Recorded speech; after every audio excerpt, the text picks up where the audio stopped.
어쩜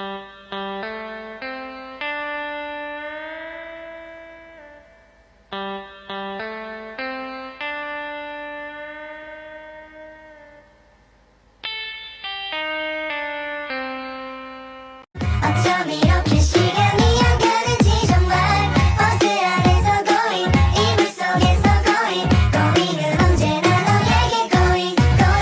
Selamat pagi Pak, perkenalkan nama saya Adelina Brutarigan dengan NIM 2304048 dari Fakultas Teknik dengan program studi Teknik Sipil. Pada video kali ini saya akan membahas mengenai korupsi. Korupsi ini berasal dari bahasa Latin yaitu corrupto atau corruptus, yang dimana secara umum korupsi adalah segala tindakan tidak jujur yang memanfaatkan jabatan atau kuasa untuk mendapatkan keuntungan bagi pribadi ataupun orang lain. Di Indonesia sendiri ini tindak pidana untuk korupsi ini diatur dalam Undang-Undang Nomor 31 Tahun 1999 tentang pemberantasan tindak pidana korupsi, di mana pada undang-undang tersebut korupsi adalah setiap orang yang secara melawan hukum melakukan perbuatan untuk memperkaya diri sendiri, orang lain ataupun suatu koperasi yang dapat merugikan keuangan negara ataupun perekonomian negara. Kasus korupsi ini sudah banyak terjadi di Indonesia, di mana hal ini memperlihatkan bahwa korupsi ini sudah mendarah daging dan belum bisa dihindari secara sepenuhnya. Adapun upaya pemberantasan korupsi ini sudah dilakukan sejak awal dengan menggunakan berbagai cara. Salah satunya adalah pemberian sanksi kepada pelaku korupsi yang sudah diperberat.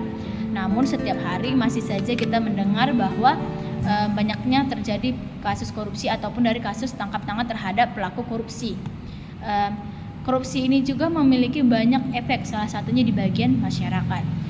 Jika korupsi dalam suatu masyarakat ini merajalela dan menjadi makanan masyarakat setiap hari, maka akibatnya akan menjadikan masyarakat ini menjadi sebuah masyarakat yang kacau, yang tidak ada sistem sosial yang dapat berlaku dengan baik.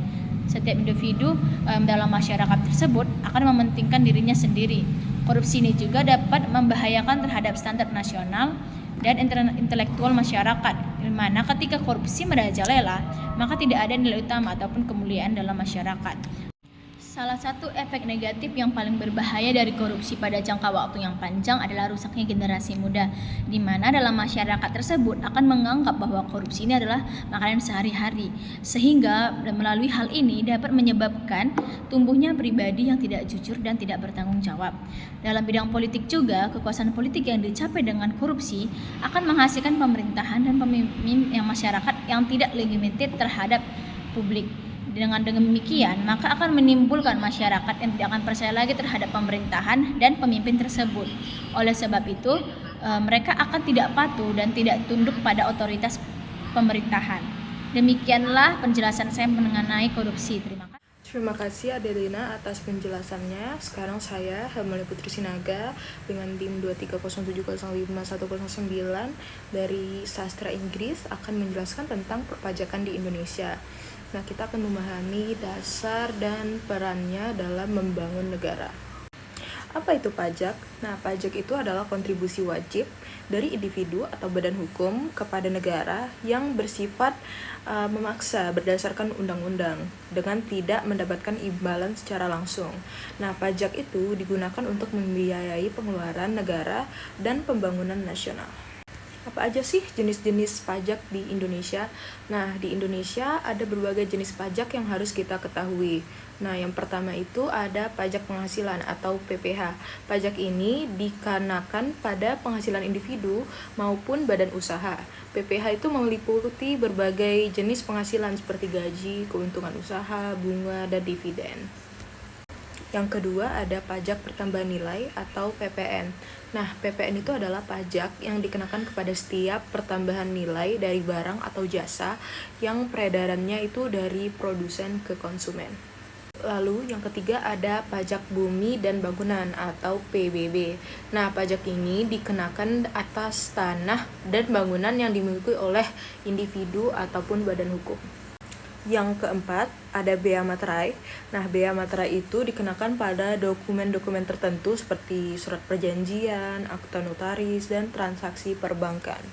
Nah, lalu kita mikirkan, kenapa pajak itu penting? Kenapa kita tuh harus bayar pajak? Nah, pajak itu punya peran yang sangat vital dalam pembangunan negara. Contohnya itu yang pertama untuk membiayai pembangunan infrastruktur. Nah, pajak itu digunakan untuk membangun jalan, jembatan, pelabuhan, dan infrastruktur lainnya yang mendukung pertumbuhan ekonomi, serta digunakan juga untuk umum. Lalu ada juga contohnya untuk pendidikan dan kesehatan. Nah, dana pajak itu dialokasikan untuk meningkatkan kualitas pendidikan dan layanan kesehatan bagi masyarakat. Nah, yang terakhir, pajak itu juga digunakan untuk menjamin kesejahteraan sosial, di mana pajak itu digunakan untuk program-program seperti bantuan bagi masyarakat miskin dan juga program pensiun, serta kalau misalnya kita ada kemalangan, ini itu jadi dipakai dari uang pajak. Nah, apa aja sih tantangan pemerintah dalam mengutip pajak itu? Meskipun penting ya pajak itu ya, tapi ternyata sistem perpajakan di Indonesia itu masih menghadapi beberapa tantangan itu. Seperti yang pertama, kepatuhan pajak yang rendah, di mana masih banyak wajib pajak yang belum patuh dan melaporkan atau membayar pajak. Nah, yang kedua yang paling sering nih, seperti yang sudah dibahas oleh Adelina, yaitu korupsi. Nah, di dalam pajak itu juga ada yang korupsi loh, yaitu menyalahgunakan dana pajak untuk kebutuhan pribadi. Nah, dari tantangan-tantangan tersebut, pemerintah terus berupaya untuk meningkatkan sistem perpajakan dengan berbagai cara, seperti digitalisasi layanan pajak, seperti buat aplikasi pajak atau pakai web, lalu penegakan hukum yang lebih tegas, dan peningkatan kesadaran masyarakat untuk membayar pajak.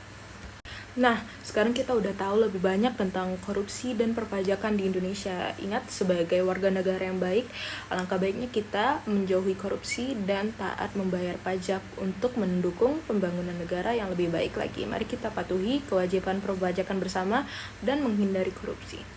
Thank you.